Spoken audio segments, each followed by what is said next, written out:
आज Doubtnut app download करें। Doubtnut पर अपने सभी गणित, रसायन विज्ञान, भौतिक विज्ञान और जीव विज्ञान के डाउट्स का करो सफाया। बस प्रश्न की फोटो खींचो, एक ही प्रश्न को क्रॉप करो और तुरंत वीडियो सोल्यूशन पाओ। अभी डाउनलोड करें। हेलो, प्रश्न है x बराबर खुला अंतराल 0 से 100 में समीकरण cot पाई x बटा 2 बराबर log x का भिन्नात्मक भागफलन बेस में 2 के सभी हलों का योगफल ज्ञात कीजिए। तो जैसा कि हम लोग जानते हैं कि cot और log दोनों आवधिक फलन है और यहाँ पर प्रश्न में दिया हुआ है cot पाई x बटा 2 बराबर log x का भिन्नात्मक भागफलन बेस में 2 और हम लोग जानते हैं कि चूंकि cot x की अवधि पाई होती है इसलिए cot पाई x बटा 2 की अवधि वह पाई बटा 2 होगी, जिसे हम लोग हल करेंगे तो यहाँ पर पाई से पाई कट जाएगा, मतलब cot पाई x बटा 2 की अवधि 2 के बराबर होगी। इसी तरह हम लोग जानते हैं कि x का भिन्नात्मक भागफलन बंद अंतराल 0 से लेकर खुला अंतराल 1 तक होता है।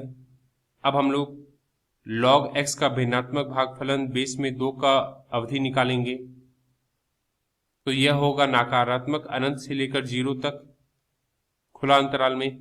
और यहाँ पर इस चित्र में हम लोग देख सकते हैं कि यह जो ब्लू रंग की रेखा है यह y बराबर cot पाई x बटा 2 को दर्शा रही है और यह हरे रंग की रेखा y बराबर log x का भिन्नात्मक भागफलन बेस में 2 को दर्शा रही है। और log x का भिन्नात्मक भागफलन बेस में 2 का ग्राफ x अक्ष पर 1 पर प्रतिच्छेद करता है, फिर 2 पर प्रतिच्छेद करता है और y बराबर cot पाई x बटा 2 का ग्राफ x अक्ष पर 1 पर प्रतिच्छेद करता है और y बराबर cot पाई x बटा 2 का ग्राफ y बराबर log x का भिन्नात्मक भागफलन बेस में 2 को 0 से लेकर 2 के बीच में एक बार मिलता है इस बिंदु पर। इसका हम लोग प्रतिबिंब लेंगे x अक्ष पर और जैसा कि हम लोगों ने अभी प्राप्त किया है कि cot पाई x बटा 2 की अवधि 2 के बराबर होती है, मतलब यहाँ से 2 के अंतराल पर फिर से एक हल मिलेगा, फिर उसके 2 के अंतराल पर एक हल मिलेगा। इस तरीके से यह चलता जाएगा। अब 0 से लेकर 2 में माना जाए प्रतिच्छेद बिंदु के x निर्देशांक को हम लोग 3 बटा 2 रखते हैं, तो यहाँ हम लोग लिखते हैं माना x बराबर 3 बटा 2। तो यहाँ पर प्रश्न में दिए गए समीकरण में हम लोग x का मान 3 बटा 2 रखेंगे, तो हम लोग यहाँ पर लिखते हैं cot पाई बटा 2 गुना x की जगह हम लोग 3 बटा 2 रखेंगे बराबर यह हो जाएगा cot 3 पाई बटा 4 के बराबर और cot 3 पाई बटा 4 का मान घटा 1 होता है। अब हम लोग log x का भिन्नात्मक भागफलन बेस में 2 में x की जगह 3 बटा 2 रखेंगे, तो यहाँ हम लोग लिखते हैं log x का भिन्नात्मक भागफलन में हम लोग x की जगह 3 बटा 2 रखेंगे और बेस में 2 रखेंगे। 3 बटा 2 का मान 1.5 होता है और लेकिन यह भिन्नात्मक भागफलन के अंदर है, इसका मतलब यह 0.5 होगा। तो यहाँ पर हम लोग इसे बराबर करके लिखेंगे log भिन्नात्मक भागफलन के अंदर 1 बटा 2 और बेस में 2।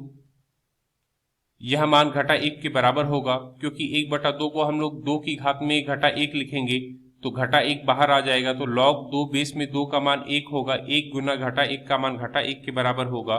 तो हम लोगों ने जब x बराबर 3 बटा 2 रखा cot पाई x बटा 2 में, और जब हम लोगों ने x बराबर 3 बटा 2 रखा log x का भिन्नात्मक भागफलन बेस में 2 में, तब हमें दोनों जगह से -1 और -1 का मान मिला।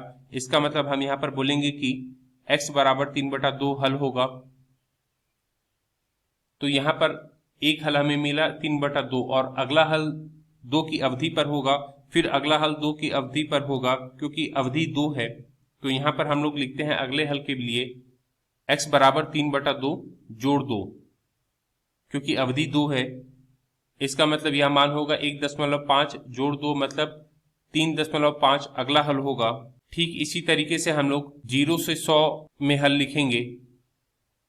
यह होगा x बराबर, पहला हल हमें मिला 3 बटा 2, 3 बटा 2 को हम लोग लिखेंगे 1.5, फिर 2 के अंतराल पे हल मिलेगा, मतलब यहाँ पर 3.5 पे हल मिलेगा, फिर 2 के अंतराल पे हल मिलेगा, मतलब यह 5.5 पे हल मिलेगा, फिर 2 के अंतराल पे हल मिलेगा, मतलब 7.5 पे हल मिलेगा। इस तरीके से हल मिलता जाएगा और यह हल 99.5 तक मिलेगा, क्योंकि हमसे प्रश्न में बोला गया है कि अवधि खुला अंतराल 0 से लेकर 100 तक है, तो 100 के अंदर अंदर हमें हल निकालना है। अब हम लोग यहाँ पर x बराबर लिखेंगे 1.5 को हम लोग 3 बटा 2 लिखेंगे, 3.5 को हम लोग 7 बटा 2 लिखेंगे, 5.5 को हम लोग 11/2 लिखेंगे, 7.5 को हम लोग 15/2 लिखेंगे। इस तरीके से हम लोग लिखते जाएंगे और 99.5 को हम लोग 199/2 लिखेंगे। और हम लोगों को हल का योग निकालना है, तो हम लोग यहाँ लिखते हैं हल का योग। हल के योग के लिए हम लोग लिखेंगे 3/2 जोड़ 7/2 जोड़ 11/2 जोड़ 15/2। इस तरीके से हम लोग लिखेंगे। तो यहाँ पर हम लोग लिखते हैं 3/2 जोड़ 7/2 जोड़ 11/2 जोड़ 15/2। यह इस तरीके से चलता जाएगा 199/2 तक।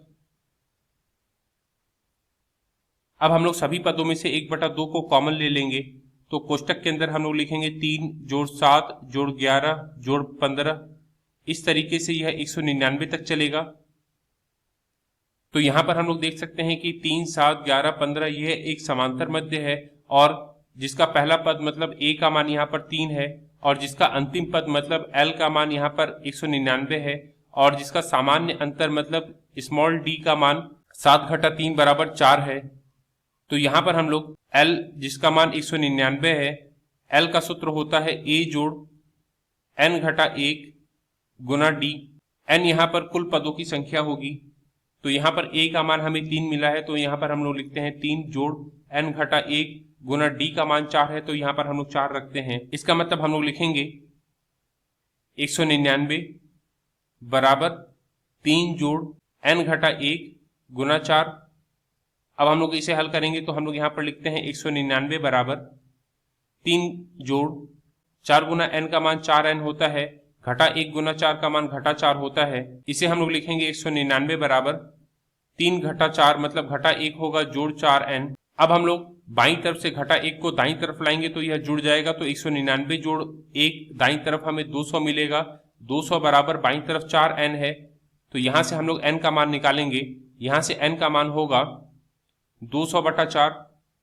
अब हम लोग यहाँ पर जब 4 का विभाजन करेंगे 200 में, तो हमें 50 प्राप्त होगा, मतलब n का मान हमें 50 मिलेगा। और हमें 1/2 कोष्टक के अंदर 3 जोड़ 7 जोड़ 11 जोड़ 15 से लेकर इस तरीके से 199 तक का कुल हल चाहिए। तो यहाँ पर हम लोग लिखते हैं कुल हल, यह होगा 1/2। और कोष्टक के अंदर हम लोग समांतर मध्य के n पदों का हल का सूत्र लिखेंगे, तो वह होता है n/2 गुना a जोड़ l। तो यहाँ पर हम लोग n का मान रखेंगे, a का मान रखेंगे और l का मान रखेंगे। तो यहाँ हम लोग लिखते हैं 1/2 गुना n का मान जो कि हमने प्राप्त किया है 50/2 गुना कोष्टक में a मतलब पहला पद 3 है जोड़ अंतिम पद 199 है। तो यहाँ हम लोग लिखते हैं 1/2 गुना, जब हम लोग 2 का विभाजन करेंगे 50 में, तो हमें 25 प्राप्त होगा। यहाँ लिखेंगे 25 गुना 3 जोड़ 199 का मान 202 होता है। जब हम लोग 2 का विभाजन करेंगे 202 में, तो हमें 101 प्राप्त होगा। 25 गुना 101 का मान 2525 होगा। यह हमारा उत्तर होगा। धन्यवाद। कक्षा 6वीं से 12वीं से लेकर नीट, IIT, JEE वो एडवांस के लेवल तक 1 करोड़ से ज्यादा छात्रों का भरोसा। आज ही डाउनलोड करें डाउटनेट ऐप या व्हाट्सएप करें अपने सारे डाउट्स 8400 400 400 पर।